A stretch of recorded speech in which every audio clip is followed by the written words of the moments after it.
खबर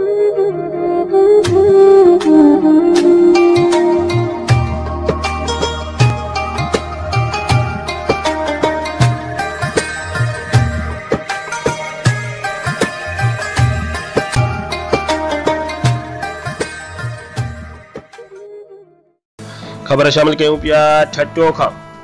Jungshahi Kohistan development organisation तरफां मरहूम मीर सुभान बिरोही जी याद में एक शानदार cricket tournament Jungshahi high school के ग्राउंड में करायो वियो।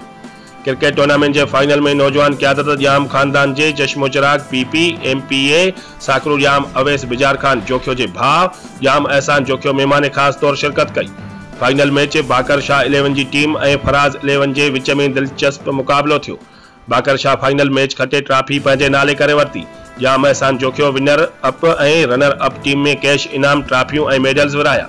जाम एहसान जोखियो के ऑर्गेनाइजेशन कमेटी के अगवान मुनीर अहमद बिरोही, परवेज बिरोही, पप्पू बिरोही, सज्जाद बिरोही, निसार पालारी, एजाज बिरोही, राशिद खासकेली, आमिर मक्सी और बेन सियासी समाजी अगवानन अब्दुल कादिर शेख, राणा इकबाल, मोहम्मद हसन बिरोही, जुम्मन जोखियो, शाहनवाज जोखियो, जुल्फकार जोखियो, वली मोहम्मद बिरोही और बेन पारा मेहमान खास जाम एहसान जोखियो ऐं सणस गॾु आयल मेहमाननि खे अजरकुन ऐं लुंगियुनि जा तोहफ़ा ॾिना विया।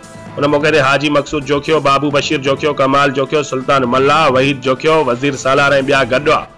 रिपोर्ट कराए मोहम्मद अशरफ खासकेली, बेरोची बे न्यूज़ ठट्टो।